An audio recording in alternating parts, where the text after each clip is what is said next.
doesn't have this program with them? Some of the ushers will bring to you. Okay. Ushers, please make sure that you bring this to this group.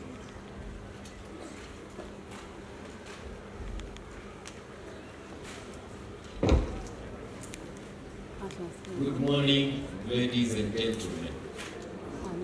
I would want to take you through the life of Madam Lizzie from Wanyoike while she was on earth.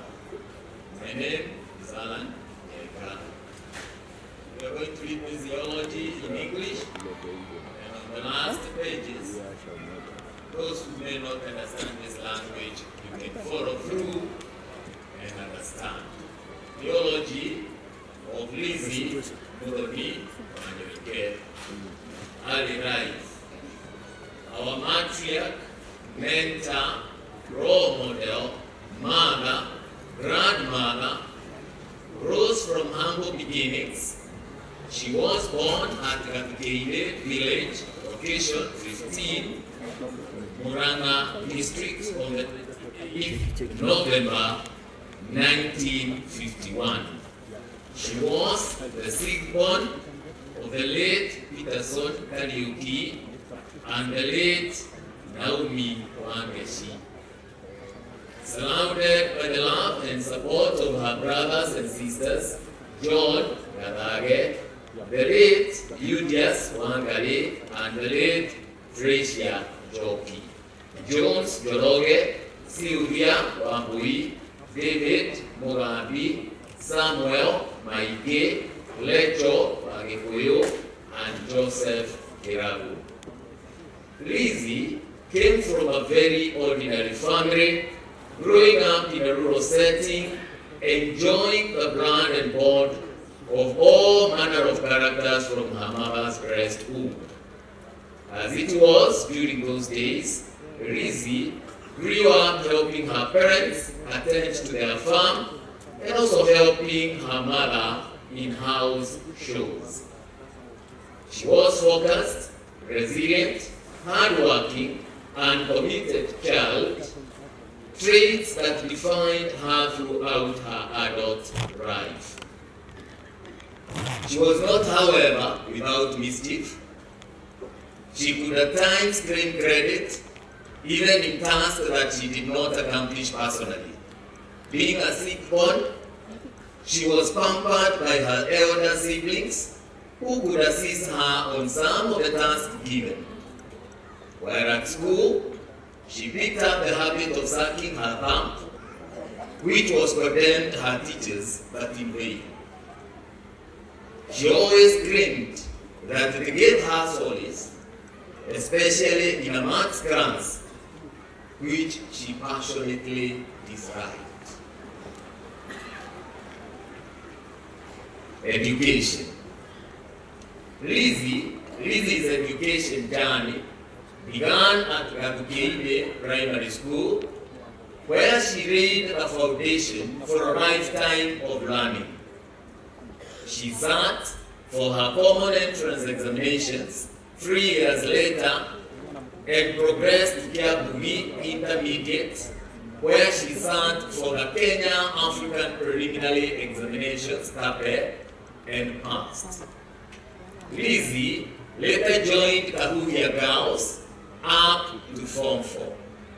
Her parents wanted her to join Ngumo Teachers Training College to become a P1 teacher, a career that she was not enthusiastic about. She managed to convince her father to allow her proceed to Form 5.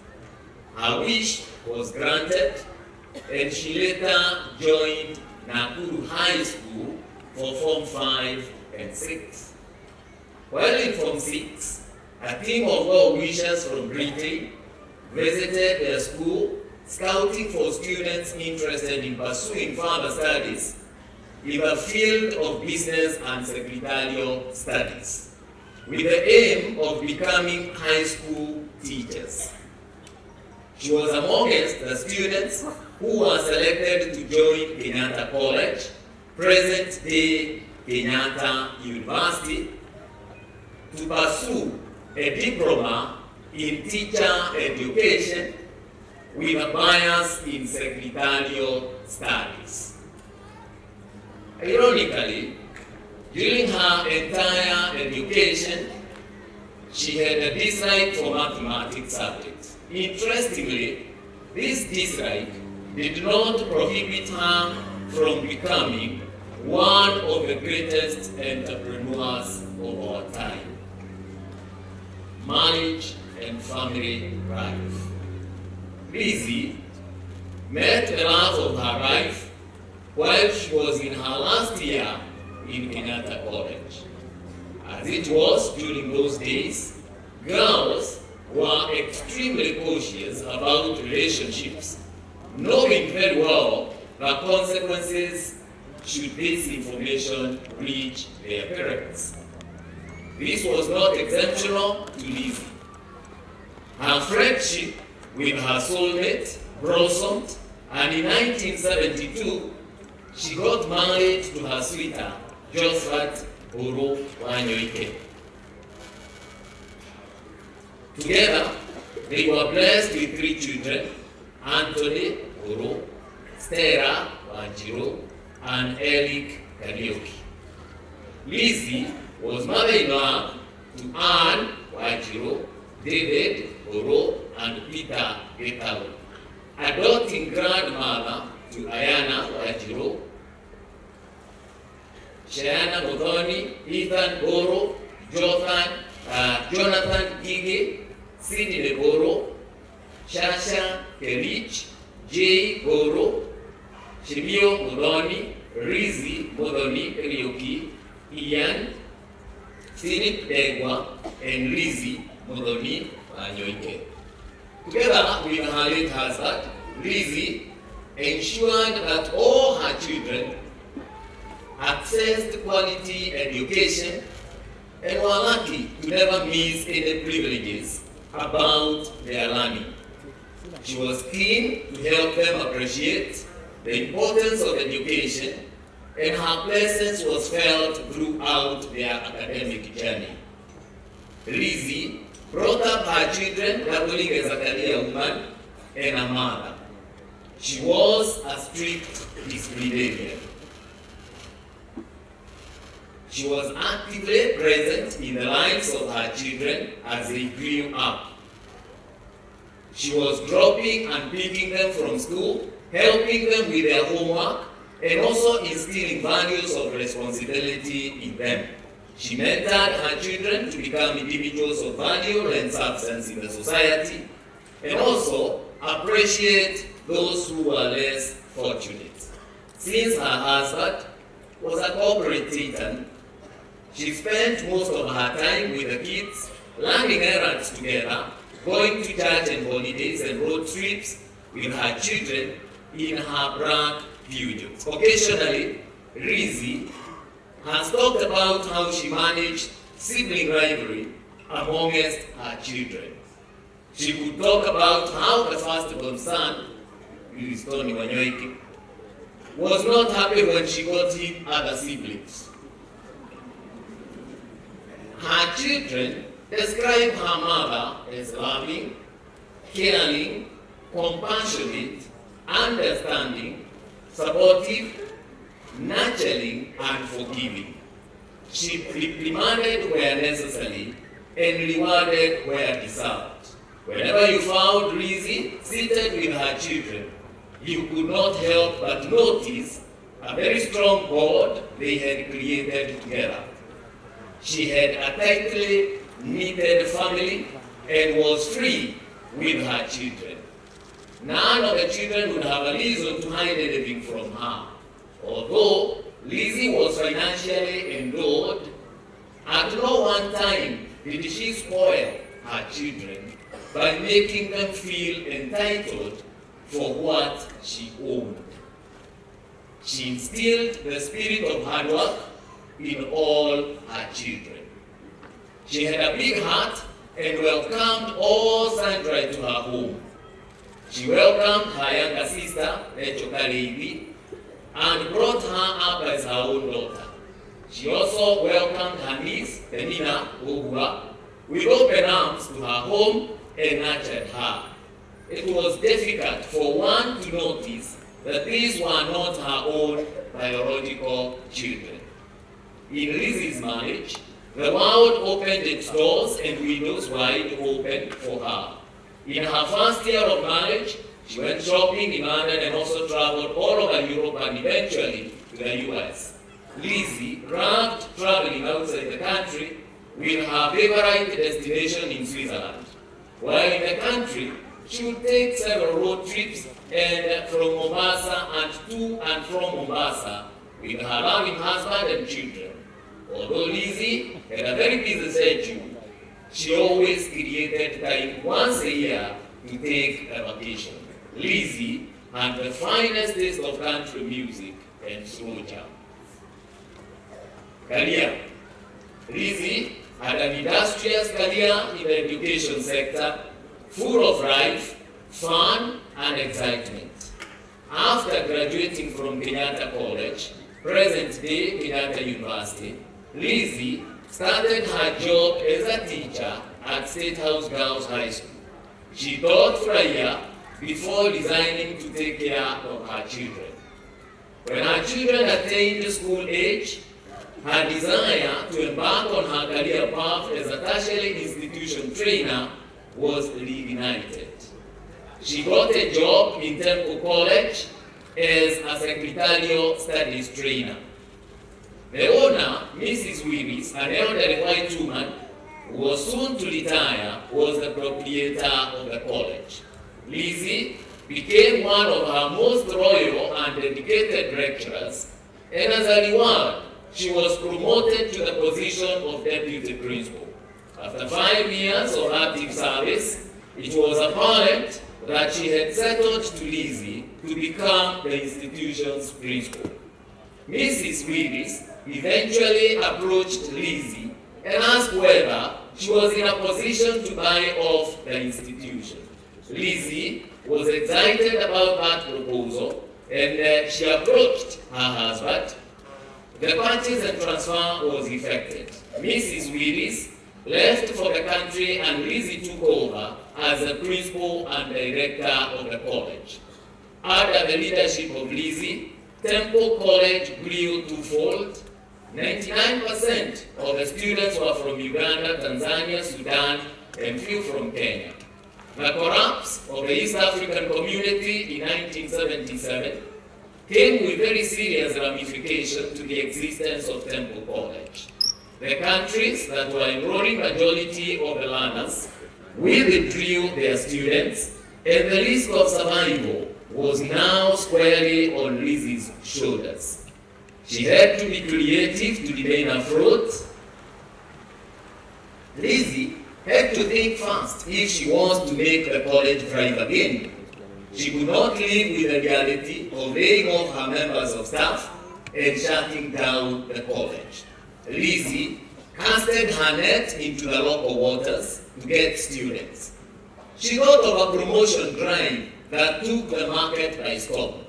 In the 80s, not many private institutions had a promotional campaign going in the local media, and so she launched her charm offensive on air. Those were the days of media monopoly, where the only channel was the Voice of Kenya.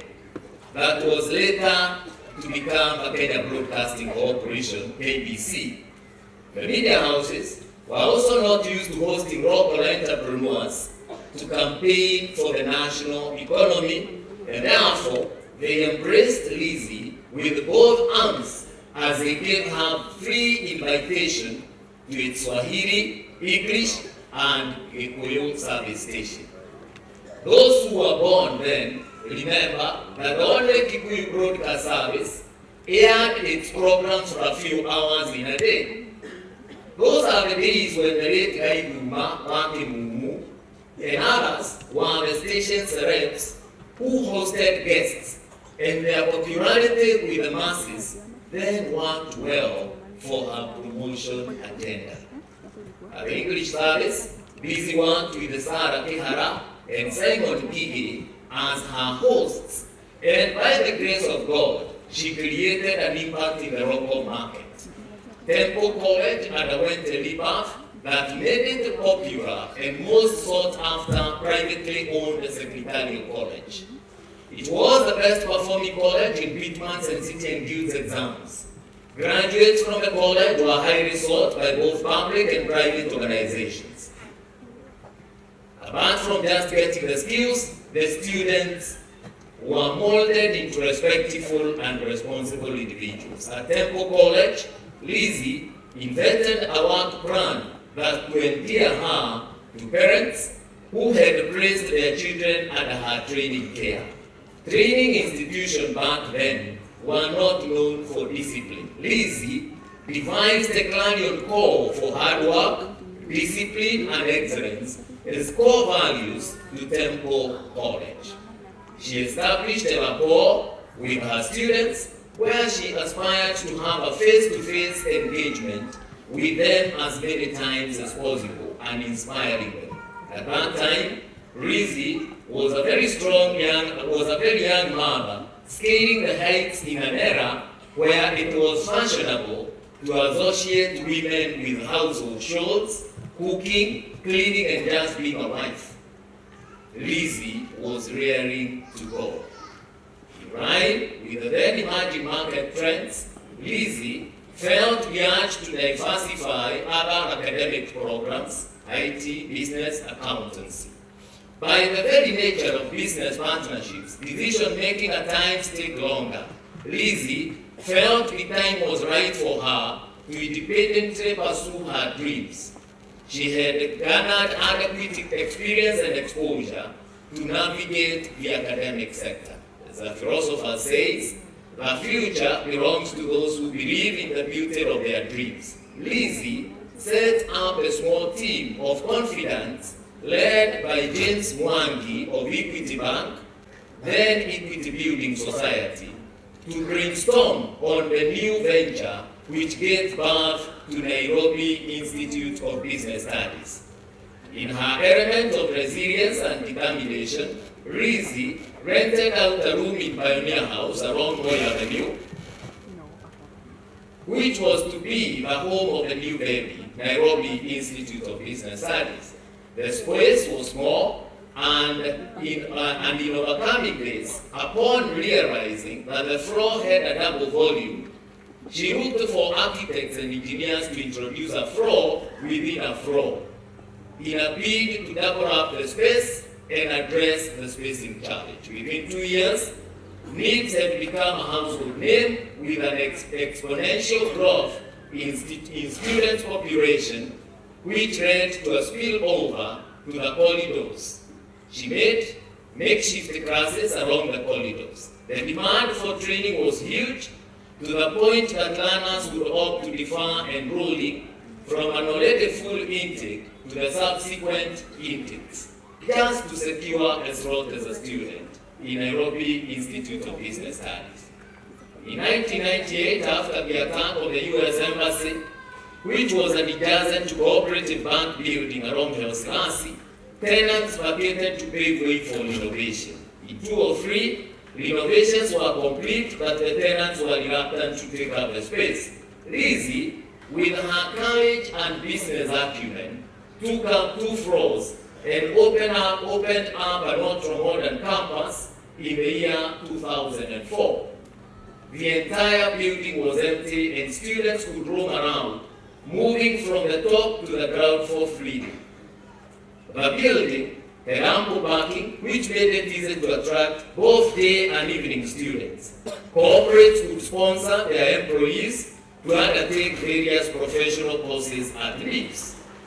In the year 2005, the space became small and Lizzie took over 4 floors in Agriculture House building along Harambe Avenue to start paramedical courses.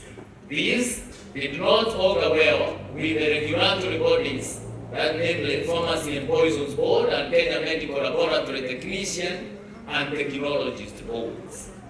One morning in the year 2006, Lizzie woke up to find her business name as a headline in one of the local dairies, indicating that the college had been closed down, allegedly for non-compliance with medical regulatory bodies. This was a major setback that provoked her to pursue the matter in court. Her resilience gave her motivation to travel to India and source for all necessary medical equipment that the two boards required. In the subsequent inspections, the college was given the green light to continue training in paramedical courses that saw thousands of young men and women trained in diploma in pharmaceutical technology and diploma in medical laboratory technology. Today, these technicians are heading giant institutions locally and abroad. Lizzie's desire to see many young people acquire a diverse set of skills led her to start other academic programs, such as legal studies, which was a preserve of the Kenya School of Law. Lizzie could dare swim in uncharted waters with courage. In year 2007, a number of tenants had showed interest in taking up space at Cooperative Bank House, and the landlord felt that the college was a nuisance in the building. They wrote to Lizzie, informing her that they shall not renew the tenancy contract with NIPS for another period. Again, she went to court and obtained an injunction. This setback came with a silver lining, as it opened up her eyes that one day she could eventually be thrown out and inconvenience the training. This made her look for land elsewhere with a view of setting up her own premises. This search ended up in rural Kiambu County at a place called Kimbo, where she set up an ultra-modern spacious training facility on 17.5 acres of land.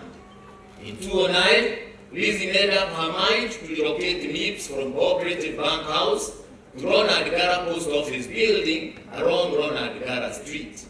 NIPS had become a household name, and this attracted young enthusiast runners to pursue training despite the fact that the street was perceived to be insecure.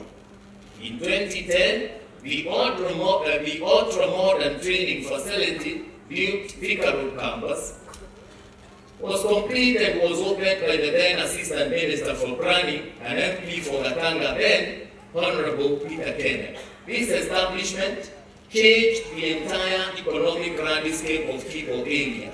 NIPS characterized economic activities within the area, making it one of the fastest growing centers in Kiambu County. Lizzie was keen on the provision of affordable quality training, which saw her immensely invest in the new facility. Opening the campus came with a myriad of challenges, keeping in mind that the Thika Road superhighway was under construction. From NIPS, one could see Kilimabogo Hills, since no investor was interested in setting up any investment around the area, which was perceived to be unviable and insecure. In her characteristic pacemaker element, Lizzie raised the challenges that arose mainly from insecurity. Unfortunately, 2 months upon opening the campus, thugs broke into the facility and made away with equipment worth millions of shillings. 2 weeks later, NIPS was raided again, and unfortunately, 2 security officers who were deployed to guard the premises were killed. This was very sad and a trying moment for Lizzie, and she was at her lowest and about to throw in the towel. However, her resilience and determination in fulfilling her vision superseded the challenges. Around 2015-2016, Lizzie embarked on a journey to set up a university. This was a smooth sail for her, as she did put up together an able team to steer the process. She made available resources to attain the university status. She included a Vice Chancellor, Professor Miriam Wita, and midwife the process. At the 11th hour, Lizzie had a change of heart due to the prevailing hype of institutions converting to universities. It bothered her that this mass exodus from technical training to university would lock out very many students who do not meet the entry grade to universities. Additionally, one of the conditions to set up a university was to drop 70% of the diploma programs. It was Lizzie's belief that provision of quality training was the sure way of breaking the cycle of poverty in the society. It was her conviction that even those young Kenyans who scored low grades in KCSE deserved a chance to acquire skills that will enable them become self-reliant and actively contribute to the economic development of the country.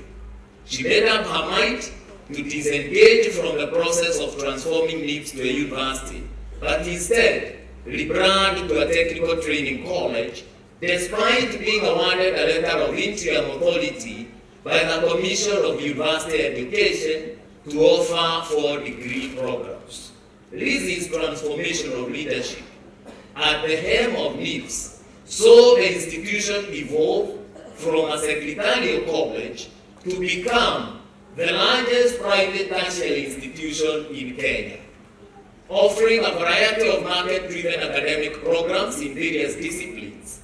Currently, NIPS boasts of an enrollment of over 5,000 students across the 3 campuses and a legacy of graduating hundreds of thousands with various professional courses over the years.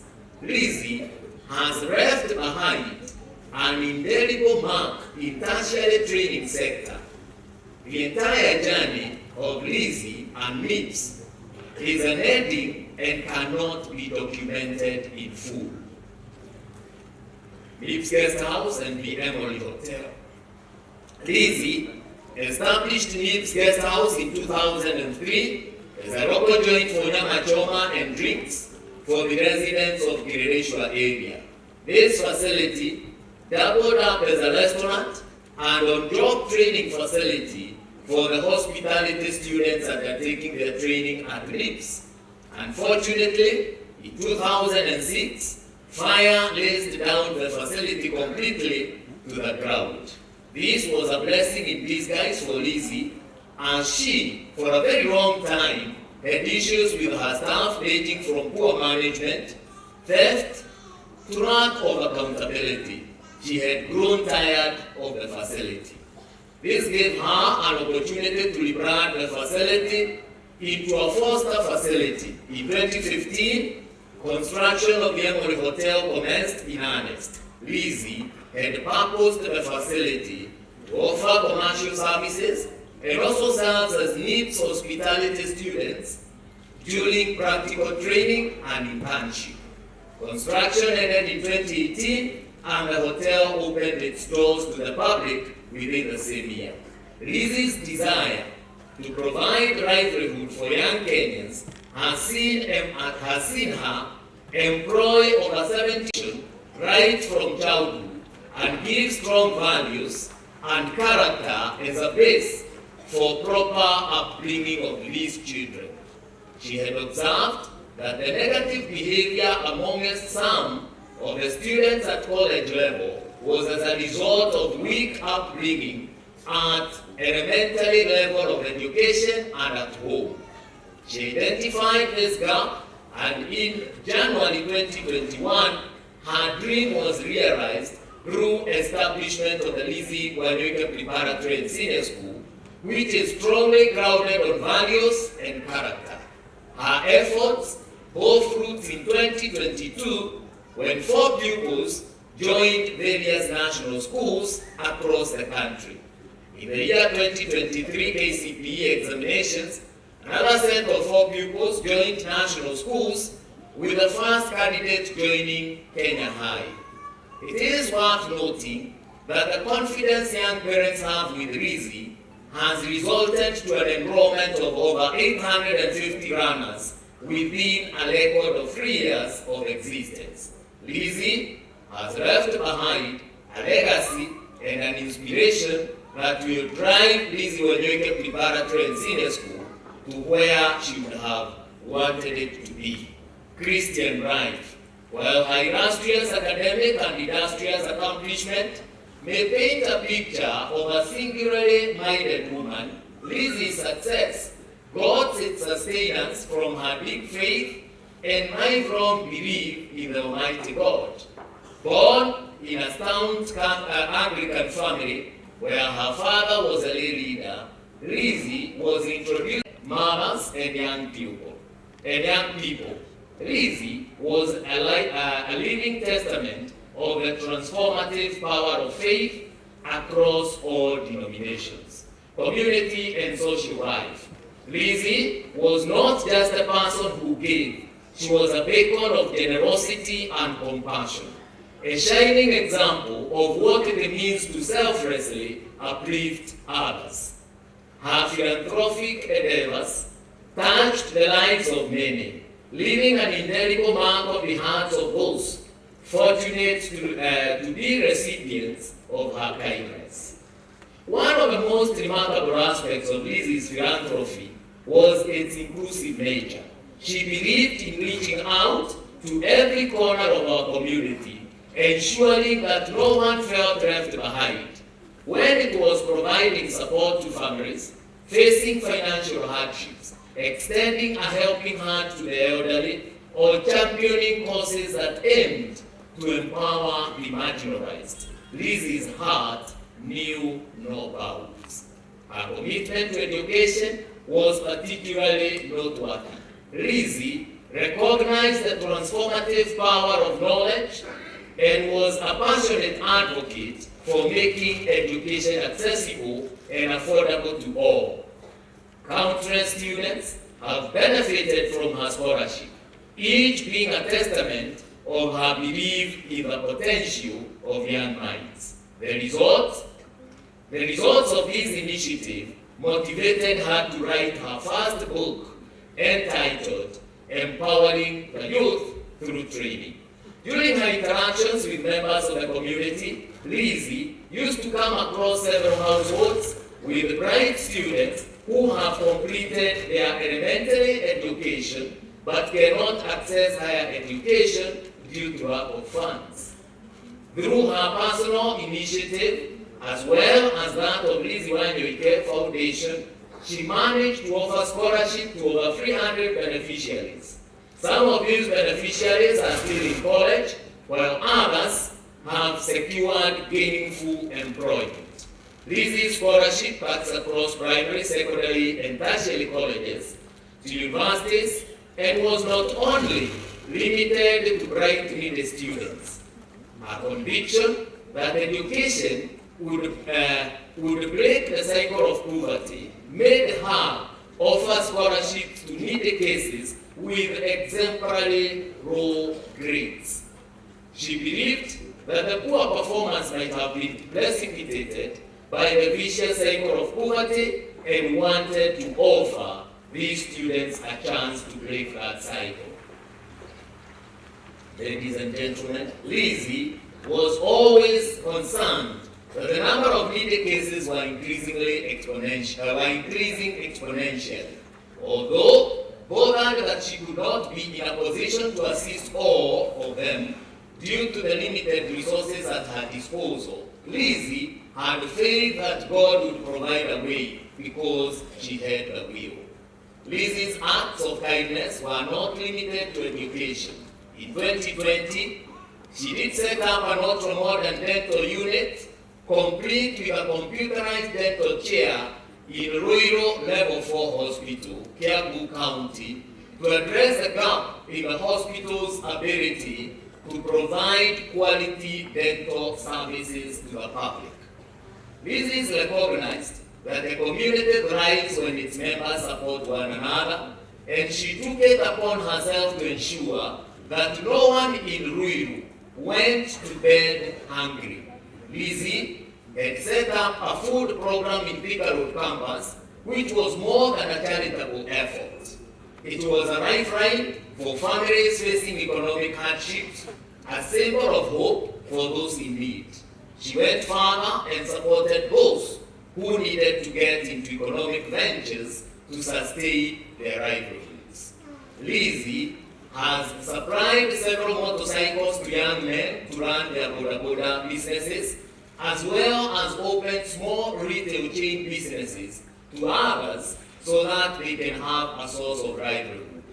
All these initiatives drew a lot of admiration locally and internationally, making Lizzie win coveted accolades such as the Ernst & Young Entrepreneur of the Year Women category in 2018, the Award Entrepreneur of the Year, the Top Women in Business Award, the Trailblazer Women in Business of the Year Award in 2018, and was also among the top 100 Kenyans in 2021. Lizzie was also appointed by the chair as the chair Kenyatta University Alumni Association Interim Board by the Vice Chancellor, Professor Kuraiha. Lizzie's philanthropy was not merely a financial contribution. It was a personal investment in the well-being of others. Her hands-on approach, be it in volunteering at local charities or organizing community events, showcased her dedication to making a tangible difference in the lives of the less fortunate. In times of crisis, Lizzie was a pillar of support. Her acts of kindness extended beyond material assistance. She offered a shoulder to lean on, a comforting word, a reminder that even in the face of adversity, there is hope and compassion. As we bid farewell to Lizzie, let us carry forward the torch of her philanthropic spirit. Let us be inspired to embrace the needs of our community, just as she did, and to find joy in the act of giving.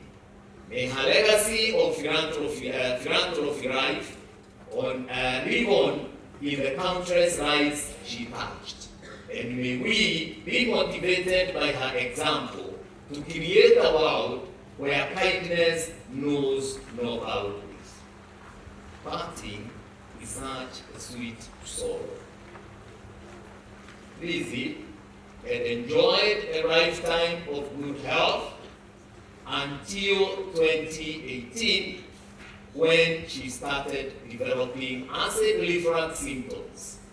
She got treated at Aga Khan Hospital, but the symptoms did not completely disappear. She could complain of head congestion, though it was manageable. The year 2022, Lizzie started losing weight and feeling tired, which slowed down her normal work routine. Around February 2023,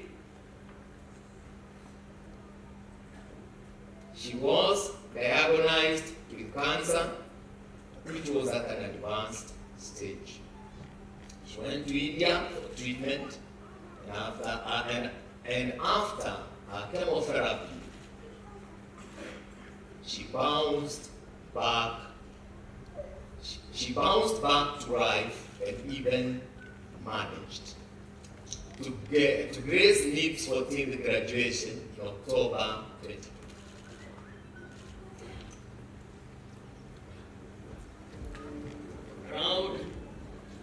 Around November, she started developing complications that saw her go back to the hospital.